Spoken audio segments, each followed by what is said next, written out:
Bonjour Gaspard. Eh oui, c'est pas Jean Castex, je suis désolé pour vous. Moi, ça me va. Je suis pas déçu. Merci de me recevoir. Merci à vous, Gaspard, d'être avec nous pour nous raconter cette histoire. Alors, d'ailleurs, Benoît a bien résumé le début de l'affaire avec cette vidéo qui est devenue virale, dans laquelle vous racontez, avec beaucoup d'émotion d'ailleurs, hein, ce que vous vivez au quotidien. Qu'est-ce qui s'est passé ensuite? Vous avez reçu un coup de fil de Matignon qui vous a appelé? On m'a contacté sur Twitter, j'ai vu que le Premier ministre avait suivi mon compte. Bon, alors j'ai été d'abord interloqué, et puis il y a eu cette formulation de vouloir en fait provoquer un appel. Alors moi je suis youtubeur, je suis peut-être pas journaliste sur un média mainstream, mais ma volonté c'est de faire des vidéos d'actualité. Quand on me dit que je vais avoir le Premier ministre au téléphone, mon premier réflexe c'est de sortir ma caméra pour immortaliser l'échange et de voir ensuite s'il y a matière à en faire quelque chose. Ils étaient au courant, ça, que vous alliez enregistrer? Vous aviez l'autorisation? L'accord était plus ou moins tacite. C'était peut-être... en effet, il y a peut-être eu une petite confusion à un moment, mais enfin, aujourd'hui, ça s'est très bien passé.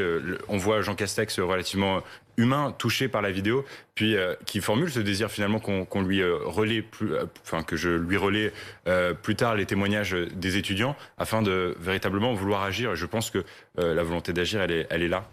Ouais.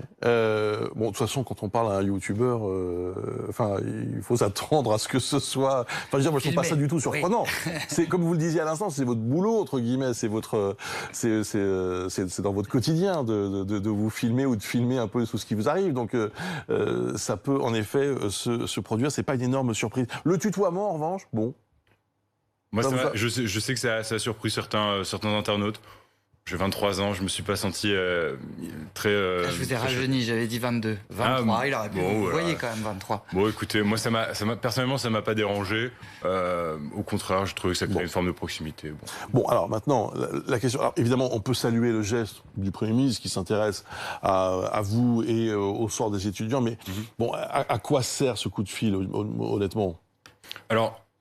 à eux, je ne sais pas. De mon côté, en tout cas, j'ai senti que j'avais une forme de responsabilité, finalement. Aujourd'hui, j'ai pris, malgré moi, avec cette vidéo, la place sur les médias de certains syndicats étudiants que je veux rapidement leur rendre, et c'est pour ça que je n'ai pas multiplié non plus les apparitions comme ça. Je sentais que c'était mon devoir de réappuyer le souhait qui a été formulé finalement par les étudiants, à savoir le respect de la promesse d'Emmanuel Macron et qui a été tenue par le gouvernement, le retour dans les amphithéâtres au moins une fois par semaine, même si troisième confinement il y avait. Ouais, mais ça, il n'a pas voulu s'engager là-dessus. Il s'est pas engagé, non, j'ai pas eu de scoop malheureusement à la caméra, mais enfin, oui, je crois que il l'a formulé d'une manière, c'était l'une des premières fois, en tout cas, on pouvait l'entendre envisager réellement la chose, parce que pour le moment, c'était un vrai point d'interrogation, en tout cas, il y a 2 jours au moment de l'appel. Est-ce que vous pouvez expliquer à ceux qui nous suivent ce matin, dont les années estudiantines sont un peu lointaines, pourquoi vous souffrez autant et au fond, qu'est-ce qui vous manque? C'est quoi les grandes difficultés que vous rencontrez aujourd'hui? Alors, déjà, j'apprécie que vous posiez la question, et puis surtout, je pense que c'est important de dire, en effet, à nos parents, à nos grands-parents, qui parfois, on entend trop souvent sur les plateaux de télévision, n'ont pas grandi pendant la guerre 14-18, ils n'ont pas grandi pendant la Seconde Guerre mondiale. Enfin, eux non plus. En fait, aujourd'hui, la plupart des gens, la plupart des soixantenaires ou des cinquantenaires qui nous disent, en fait, trop facilement sur les réseaux sociaux, à travers un commentaire, génération victimaire, en vérité, eux ont grandi pendant les 30 glorieuses et ont pu vivre. Et moi-même, j'ai pu vivre en tant que... j'étais étudiant, je suis tout juste diplômé, donc j'ai pu vivre mes premières années étudiantes.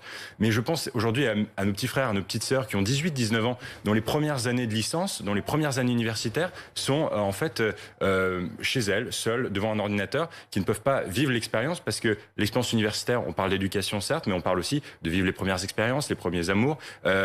C'est un vecteur hyper important, ces années-là, pour construire le jeune adulte qu'on va devenir. Sans parler des Erasmus, dont vous parlez aussi dans vos messages, ces expériences à l'étranger, où on va aller, voilà, adieu Dublin, adieu Paris, adieu toutes ces villes du monde qu'on pouvait profiter de ce petit créneau avant la vie active pour découvrir. Absolument. Non, c'est vrai, vous avez raison. Donc vous disiez à l'instant que vous ne vouliez pas devenir le porte-drapeau pour autant, quoi. Non, écoutez, en fait, moi ça m'est un petit peu tombé dessus. Je vous l'ai dit, moi Vous l'avez d'ailleurs bien montré à l'antenne.